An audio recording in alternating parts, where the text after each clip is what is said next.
do this thing. Top 5 political thrillers, but not necessarily thrillers, just political stuff. TV and movies. All right. So you've got your top 5 written down, right? You want to start off? And actually, because we're doing movies or shows, mine is actually a top 6 because I wanted to do 3 shows, 3 movies. So okay. I'll go first. Real quickly, before I go first, do you have any honorable mentions? No. I barely have 5. I don't have anything written down. You know what's going to be funny? I think when I start listing out some of these things, you're going to realize that, holy crap, there is a lot of other stuff that I could have thought about, right? Yeah. So, real quickly, honorable mentions. I wanted to throw out the Americans. The reason I didn't throw the Americans in this one was because it is because it's about Russia, it's about political thriller or whatever. It's more like spy thriller or whatever. But one of the reasons is because it's not really, you don't really get to see about the government. You know what I mean? Like you don't get to see like the White House and all that crap. It's not like West Wing or anything like that. But I wanted to make that an honorable mention, but I also didn't include it because the fact is I actually did it as my top 5 when we talked about our top 5, I believe, favorite shows overall, right? TV shows. It was like a top 5. Yeah, our top 5 favorite TV shows. So that one's in there somewhere. When we talked about the Emmys, that episode. Yeah, so it's back in that one. So if y'all want to look at it and y'all can see a breakdown that I had about it. Actually, I wanted to say not the whole entire show, right? Because they haven't finished the show, but the second season of Goliath. Okay. If you've never seen Goliath, it stars Billy Bob Thornton, right? He's a lawyer. Of course, Billy Bob Thornton, he's great at playing a drunk and a slob or whatever. So he's a drunk lawyer, right? But he's great at his job, of course. The second season, it dives into politics in a very amazing way that I don't really want to say much because I really would like for people to watch it. But basically what ends up happening, it's kind of scary, right? It dives into what someone would do to win an election, basically sacrifice their soul. And it's kind of scary. It involves basically somebody who's known somebody for a very long time, and she's willing to sacrifice him to win her election in order to not be exposed. So if you have not seen Goliath, really recommend Goliath. I say watch the first season because I hate doing the middle of seasons, but if you're only going to watch one season, watch the second season of Goliath because it's kind of mind-boggling if that's a possibility of something that could happen. So anyways, second season of Goliath is the same honorable mention. Was that your number 6 or your honorable mention? No, that's just my honorable mention. Okay, I will throw this as an honorable mention because we talked about it before the show. And I'm not having it as my top 5 because I did list it as one of my top 5 shows in our in that episode we did that, and that's Parks and Recreation.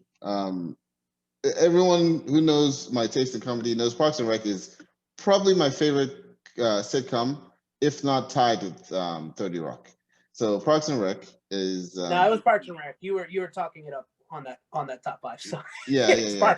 So and I love politics. I'm a politics junkie, but this is like really local level politics of Pawnee, Indiana, and it's just great. It's great to see someone who actually is not cynical about politics, but she's actually like, I want to be. I want to do right by the Parks Department, and then as she goes on to councilwoman and like on and on. So. Oh, and she has an incredible hard-on for Joe Biden too, which is pretty funny. Not Amy Poehler, Leslie Knope. Yeah, has an incredible heart. She's like loves him or whatever. So, anyways, I'm crossing that out of my top 6 because you've already you mentioned it, and that was going to be the one. So I'll just throw an audible. No, it's all good. It's all good. Last honorable mention, I just want to say, just because I haven't finished it, the reason I haven't included it, but because I don't know how it's going to end, because I know that they had to do a big audible with it because of Kevin Spacey basically getting canceled, right? Which is House of Cards. I'm about to enter into season 5. It's a good ass show so far. It's a little bit, to me, it's a little bit too dark. You know what I mean? Like, it's just, okay, I know that politicians can be bastards, but I don't know. I pray to God that no one's really like that pure evil. But yeah. But House of Cards is an honorable mention for me. Yeah, it was gonna be my top 5. Which, Well, there you go. Screw it. It's still lists. You can talk further on it, and I can definitely discuss a little bit on it. I haven't finished it though, so please don't mention the end. Although I do know that Kevin Spacey dies, so I know that that Mr. Underwood dies. Yeah, anyway, Frank Underwood. So, Frank Underwood, yes, thank you. All right, so anyways, those are my honorable mentions. Real quickly, number 6. This is my audible. Since you mentioned Parks and Rec, I'm gonna instead throw out this one because I actually had these two. This is an older, local politics. Spin City. I don't know if you remember Spin City. Yeah, Michael J. Fox. It was a great show. It was really funny. It was just a funny show. Really, there's nothing much that I could talk about in regards to like the political side that it exposed to me. I have other shows on here that kind of do that. So, but Spin City was just a fun show. It was hilarious. I loved it. So that's my number 6. Nice. I don't know if you want to talk anything about it, but yeah, I love Spin City. It was just funny. And Michael J. Fox is one of my favorite actors. Yeah, it's been a while since I've seen Spin City, but yeah, I really liked it as well. No, it's a good pick. My number 5, keeping along the comedy line, is Veep. I don't know if you ever watched Veep on HBO. I haven't seen it, but I heard it's funny. It is so funny. What's great about it is that because they're stuck not with the president's office, not in the White House per se, but with the vice president's office, everyone has this air of like, this is a useless job type of attitudes. And the one who has it the most is the vice president herself, Selena Myers, played by Julia Louis-Dreyfus. The whole cast is hilarious, and they're just constantly cutting each other down. If you're the type of person that's sensitive about roasting and being roasted, probably not the show for you. But it's got some really great one-liners, and yeah, that's it. It's my number 5. I would highly recommend that. I know that I haven't seen Veep, but I did watch a lot of Seinfeld, and I also watched, which one was the other show that she was on? The New Adventures of Christine? Old Adventures. Old Adventures of Christine. Yeah. And then that show, to me, just looking at some of the clips that I've seen in the show, I just say that she's probably one of the best like comedic actresses of, I wouldn't even say our generation, of our lifetime, right? Yeah. She just she just keeps coming out with shows and they're always hilarious. But that's a good pick. Veep is on my list of shows to watch. Yeah. So good pick. She's really good at playing, like, forgive my language, the bitch. She's really good at that. So yeah, I think you'll like it. I'll definitely check it out. So going on to so again, I got 3 shows and 3 movies. I'm just gonna go back and forth. This is not necessarily in the 5 out of all these, but just to go with that of going back and forth between a movie and a television show. Number 5 might get my man card taken away, but I don't care. The American President with Michael Douglas and what's her name? I forgot her name. I'm sorry. You know what I'm talking about, right? It's old. It sounds familiar, but it's from 1995. It's one of those movies that it's kind of like, same thing that happened with the Shawshank Redemption. It just came on TV so many times that I ended up falling in love with it and liking it so much. I'm not going to lie. Aaron Brockovich was like this. It came on TBS. The American President came on TBS. So it was Michael Douglas and Annette Bening. So what ended up happening is Michael Douglas is a widowed president. Annette Bening catches his interest. They get involved or whatever. But it actually does dive into the politics parts, right? So they talk about there's a Republican candidate who kind of uses his relationship to go to get him. And it's kind of like, you can kind of get an idea of what imagery does, right? Because he was like, oh, we can't attack him because he's a widower. It's hard to attack a widower, right? But then I was like, well, look. And then he has a line where he's like, it's starting to look a lot like Christmas, because he's showing up a newspaper and it's around Christmas time of him with a girlfriend, like him dancing with her. And he was like, oh, the president's got a girlfriend. So it's kind of like, it kind of dives into how imagery can kind of affect a politician. Like there's certain things that some politicians become untouchable because of certain things in their lives. Like, for example, I forgot his name. Who's the one that just won in Arizona that we talked about him? Mark Kelly. Mark Kelly, right?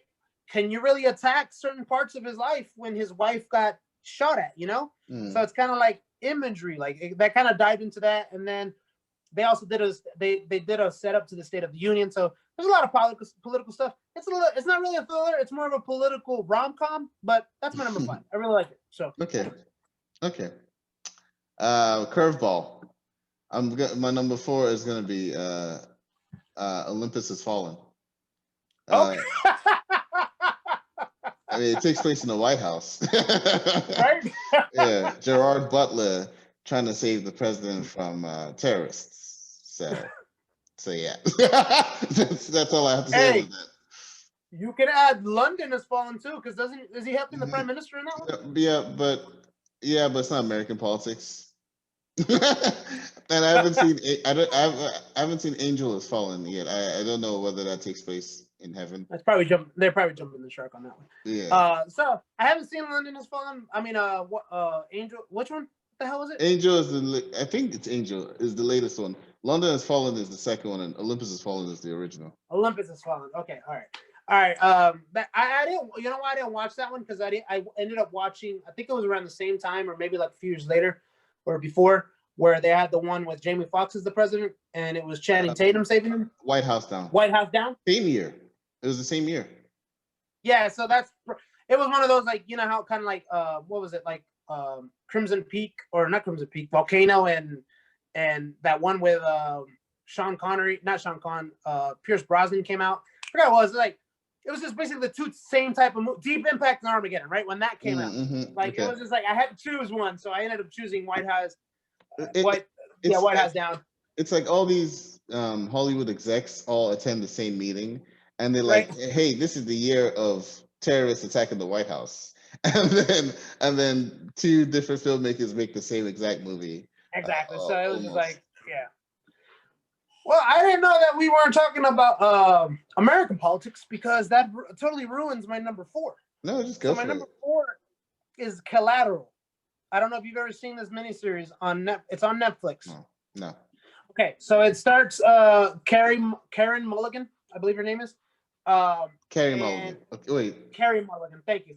And so it basically talks about what ends up happening. It's between they're kind of helping out, like, I think they're figuring out a murder, and it ends up having to do with Muslim immigrants. And then, you know, it's just basically talking about the political fall. The ending is actually pretty, to me, it's bad because it doesn't really have a satisfactory ending. It kind of just doesn't really provide a closure, to me, at least. But there's one scene in particular that I actually think should become much more famous. It's where I forget what the character was, who he was, but he was. I think he might have been some type of politician himself. He was some type of politician.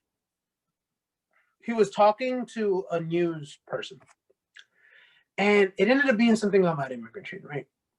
And he basically says, I remember this part.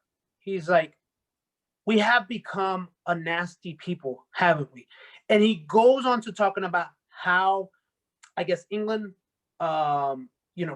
criminalizes immigrants and uses them as collateral you know what I mean? Politicizes immigration and basically, I'm trying to use the word, stigmatizes. That's what Brexit was all about. Yeah. So it's kind of like it just, to me, that scene should become more famous because it resonates here, right? Donald Trump, when he came out, first thing he talked about was my people being thieves and murderers and rapists and coming over. He was like, oh, and they might be good people, right? Like criminalizing of people, right? Yeah. So honestly, that scene alone is the reason why I included it, because I really wish that scene would become more famous, and I definitely recommend that miniseries just so you can catch that speech that he does, because it really is like, it hits home for a lot from you know. I do have a couple of honorable mentions for Brit related stuff. So the first one, season 1, episode 1 of Black Mirror, right? Because Black Mirror is an anthology series, right? There are no 2 episodes that are of the same story, right? Each episode is its own thing. The very first episode is about the British Prime Minister being asked to. Well, should I spoil it? Ah, whatever. People should have watched it by now. Being asked to have sex with a pig, because these Well, terrorists have. I'm not watching it now, but Yeah, because these terrorists have kidnapped a princess, and in order for them to return the princess, he has to have sex with a pig, and it becomes like this whole viral thing. And because Black Mirror is all about this information age we're in, and everything about screens and all that stuff. The show Black Mirror refers to your screen, right? So or the name Black Mirror. So yeah, so that is politics adjacent. You should watch it to find out how it ends. I And will. then I want to see if he fucks the pig. and then another one, really good one. It's only 6 episodes. The Bodyguard. It's a BBC show. It was on Netflix. It stars the that guy. wasn't a show. I thought it was like they were gonna come out with a second season. They might, but so far they haven't. Okay. So it's a Netflix. Stars Richard Madden, I think is his name, the guy who played Rob Stark. Richard Madden. Yeah. Yeah. It's a really good one. But those are honorable mentions because I'm sticking to American politics. All right. So that was your number 4, right? 4. Yeah. Yeah. Okay. My number 3. Already. Oh, I did a movie. Okay, so that's good. I don't have to stress about that. I wanted to pick one Kiefer Sutherland product. I could have picked 24, but 24 really is more of a spy drama than anything else. But there is a lot of like White House intrigue going on there. The one I picked instead is Designated Survivor, where he becomes president because the entire political apparatus gets blown up at the State of the Union, and he happens to be the guy who The Designated Survivor, because he's the designated survivor. Yeah, it's a really good show. I really enjoy it. The 3rd season was on Netflix because ABC canceled it. The 3rd season is a little. They're allowed to be a little more raw and stuff. I still liked it. Some people didn't like it. I liked it, but then now it's done. Now the show's done. But yeah, I think it's one of the really good political shows out there. People speak very highly of The West Wing. I watched The West Wing, on and off, but not enough for me to be able to put it on the list. But Designated Survivor is that one that I can put on the list for that. So that's my pick. All right.